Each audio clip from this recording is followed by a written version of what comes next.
అయ్యో మార్పు ఎందుకు రాలేదండి, అక్కడ పంటలు ఎండిపోతున్నాయి, ముందే చెప్పిండు ఆయన. మమ్మల్ని నమ్ముతారు, మేము మోసం చేస్తామని. పంటలు ఎండిపోతున్నాయి, సిటీలో కూడా కరెంటు పోతూనే ఉంది, రైతు బంధుకు గోవింద, మనకు పింఛన్లకు గోవింద, నిరుద్యోగ వృత్తి గోవింద.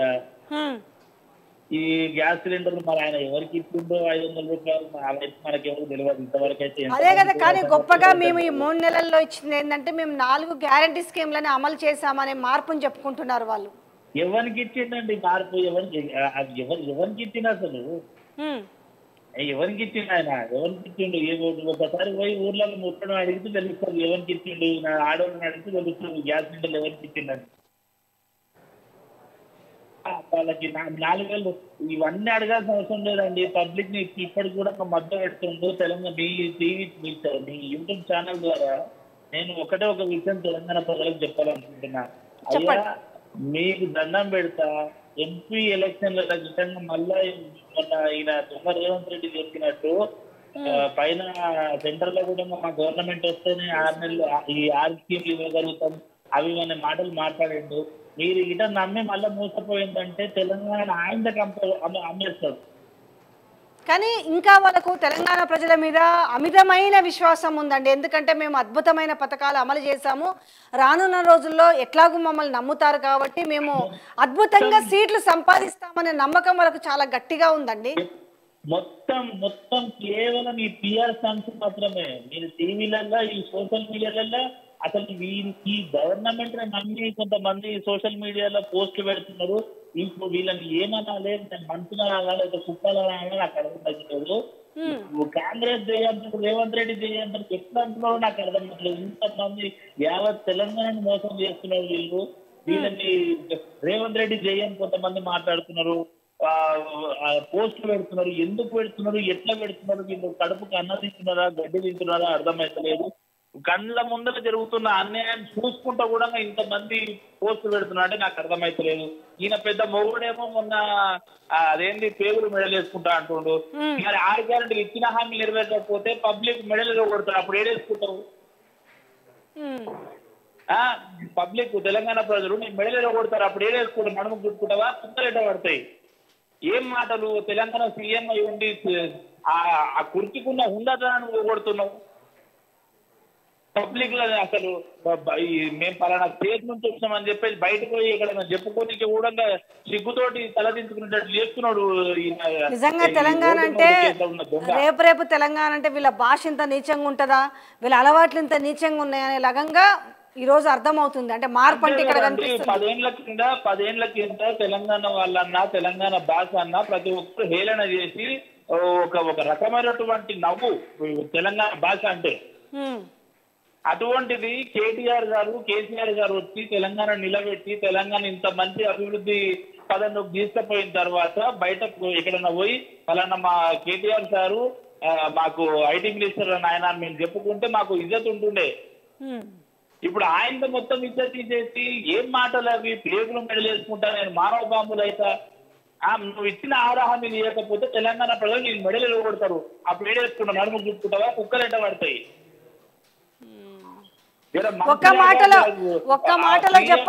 ఒక్క మాటలో చెప్పాలంటే ఏం చెప్తారు రేవంత్ 3 నెలల పాలన గురించి? ఒక్కటే మాట అండి. పబ్లిక్ ఏదో మోసపోయిండ్రు. ఆ మోసపోవడం కూడా సరే, పబ్లిక్ అంత తెలివైన లేం కాదు. ఒకరికి 10,000 ఇవ్వాలంటేనే పైకెళ్ళి కింది దాకా చూసి వాని దుఃఖాలు మొత్తం తెలుసుకొని చేస్తారు. అటువంటిది ఏదో మోసపోయి ఇది చెప్పిన దొంగ మాటలు విని ఓటేసిండ్రు. దయచేసి తెలంగాణ ప్రజలకు నేను మిర్రెడ్డి ద్వారా హైదరాబాద్ నుంచి మాట్లాడుతున్నా, ఒకటే చెప్తున్నా, దయచేసి రేపు ఎంపీ ఎలక్షన్లలో వీళ్ళకు చెప్పుతోటి కొట్టినట్టు వీళ్ళకు బుద్ధి చెప్తేనే మళ్ళీ మన తెలంగాణ ఏమన్నా గాడిలో పడుతుంది. అయ్యో పబ్లిక్ అట్లా లేరు, మనం చెప్పే మాటలు సోషల్ మీడియా ద్వారా మీలాంటి యూట్యూబ్ ఛానల్స్ ద్వారా అందరికి పోతుంది, మనం తప్పు చేయకూడదని అట్లీస్ట్ అప్పుడు ఈ ఎంపీ ఎలక్షన్ వల్ల వీళ్ళకి చెప్పుతో కొట్టినట్టు వాళ్ళకు ఎక్కడ ఒక్క డిపాజిట్ కూడా రాకుండా వాళ్ళకి చేస్తేనే మంచిగా వేస్తుందండి. లేదంటే ఈ 3 నెలల్లో ఎటువంటి నరకం చూస్తున్నారు రైతులు కానీ, ఇక్కడ స్టూడెంట్స్ కానీ, ఆ ఫ్రీ బస్సు ఎందుకు పెట్టిండ్రు నాయన? ఫ్రీ బస్సు అంతకుముందు ఆయన ఏదో మాట మాట్లాడిండు అసెంబ్లీలో, ఇంతకుముందు తెలంగాణ పబ్లిక్ నీళ్ళే తాగలేదా అని. మరి అంతకుముందు పబ్లిక్ బస్సులలోనే తిరగలేదా? కరెక్టే.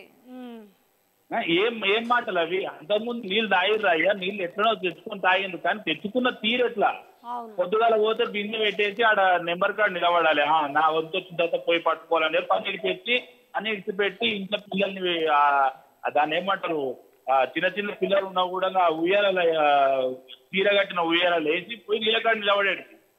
మళ్ళీ అదే కనిపిస్తుంది ఇప్పుడు చూస్తుంటే, మన కరెంటు కానీ నీళ్ళకి కానీ మళ్ళీ కూడా మొదలైనవి. ఆల్రెడీ పొలం దగ్గర ఆయన కరెంటు పెట్టబోతూ మళ్ళీ పాము కాటికి గురై తుంగతుర్తి కాన్స్టిట్యున్సీలో చనిపోవడం జరిగిందంటే మళ్ళీ సేమ్ పరిస్థితి. అయ్యాల కాంగ్రెస్ పాలనలో ఎట్లా ఉందో మార్పు ఇవాళ అట్లనే ఉంటుంది సేమ్ అనేది మనకి స్పష్టంగా అర్థమవుతుంది. ఏం మాట్లాడతారండి? అయ్యో, అసలు తెలంగాణలో ఆ లేడీస్ కి ఏదైనా ఇజ్జత్ ఇచ్చిందంటే అది కేసీఆర్ గారు వచ్చిన తర్వాత. నువ్వు ఫ్రీ బస్ ఇచ్చి నేను పెద్ద మొగోని అడిగని చెప్పేసి మాట్లాడుతున్నావు. ఇప్పుడు అంతకుముందు ఆర్టీసీ బస్సులు ఎట్లా ఉండే, కేసీఆర్ గారు వచ్చిన తర్వాత బస్సు సెంటర్ లో ఒక డివైడ్ పాయింట్ ఏర్పడ్డది. ఇది ముందు లేడీస్, ఇది వెనక జెంట్స్ అని. ఈయన పెద్ద మొగోడు ఏదో పెద్ద పెద్ద మాటలు మాట్లాడుతున్నాడు. అంత పోతే ఎవరైతే మన కేటీఆర్ గారు చెప్పినటువంటి సవాల్కి రెడీగా అమ్మని చెప్పండి. మరి అక్కడ సీఎం గా రాజీనామా చేసి వచ్చి మల్కాజ్గిరిలో పోటీ చేయమని చూపిస్తాం కదా మేమేందనేది. ఇప్పుడు అదే కదా, ఆ సీటును ఎట్లా కాపాడుకోవాలనే ప్రయత్నం మీదనే ఇప్పుడు రాజకీయం జరుగుతుంది తప్ప అయ్యో 3 నెలలు అయింది మనం తెలంగాణ ప్రజలకు ఏం చేయాలనే దాని మీద కంటే కూడా ఉంది. కేవలం మాటలే. ఆ సభలలో అవి పెట్టడము, ఆయనకు వంత వాడే కొన్ని ఛానల్స్ ఉన్నాయి. ఆ ఛానల్స్ వల్ల మొత్తం ఇవన్నీ హెడ్ లైన్లు, ఇవన్నీ తొడగొట్టిన రేవంత్, మీసం తిప్పిన రేవంత్, ఇవే మాటలు. ఎందుకురా నాయన? దేనికోసము? నువ్వెందుకు సీఎం అయినావు? నీ పని ఏంటిది? నువ్వేం చేయాలి? ఏం హామీలు ఇచ్చినావు? ఆ వాటర్ సంగతి చూడు, ఆ ఫ్రీ కరెంటు సంగతి చూడు, నిరుద్యోగుల సంగతి చూడు. ఇవి చూడరా అంటే నేను పేగులు మెడలు వేసుకుంటా, నేను నడుములు చూసుకుంటా, ఊరంతా తిరుగుతాయి. ఏమనుకోసం? కుక్కలంట పడతాయి. ఏం మాటలు అవి? ఎప్పుడన్నా మాట్లాడినాడు మా గత ముఖ్యమంత్రి?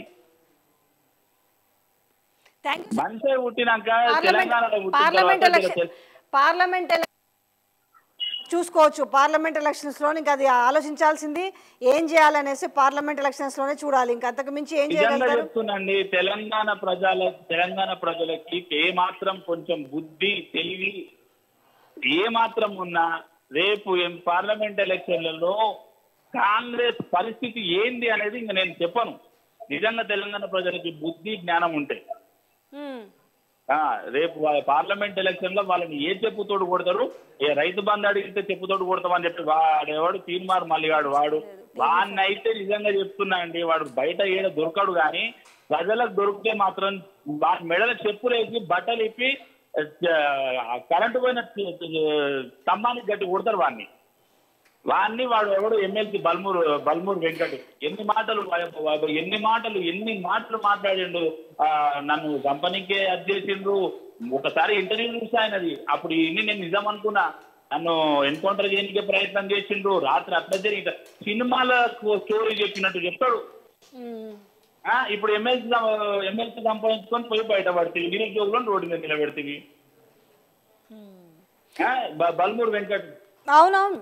సో అవన్నీ ఇప్పుడు గుర్తుకునే వాళ్ళకంతా కూడా గతంలో చేసినవన్నీ ఇప్పటికి కూడా వీళ్ళకి సిగ్గొస్తలేదు. అరే జర్రనన్నా చూడురా అయ్యా, నువ్వు తింటివి మళ్ళా కాంగ్రెస్ ఎట్లా చేస్తుంది, ఏం చేస్తుంది, తెలంగాణ ప్రజలు ఏమైపోతున్నారు? మీకు 10 మందికి దగ్గర మీకు ఏమంటారు సబ్స్క్రైబర్లు చాలా మంది ఉండ్రు. నిజం చెప్పుర్రా నాయన, తెలంగాణ నాగం చేయకండి. మొత్తం వెనుకపోతుంది, 20 ఏళ్ళు వెనుకపోతుంది. మళ్ళీ ఏమన్నా వాణి దగ్గర తలకాయ దించుకొని నిలబడాల్సిన పని వస్తుంది. సిగ్గు శరం లేకుండా 3 నెలలు ఏం పరిస్థితి అండి ఇది? 10 ఏళ్ల నుంచి ఇంతవరకు కండ్రెత్తో కొట్టినట్టు పోకపోతుండే ఇప్పటికి ఎండ. ఇంకా నాకు భయం అవుతుంది రేపన్నాడు. ఇంకా రేపటిలో ఇంకా ఎండలు మండిపోతాయి, ఇంట్లో పిల్లలు ఉంటారు.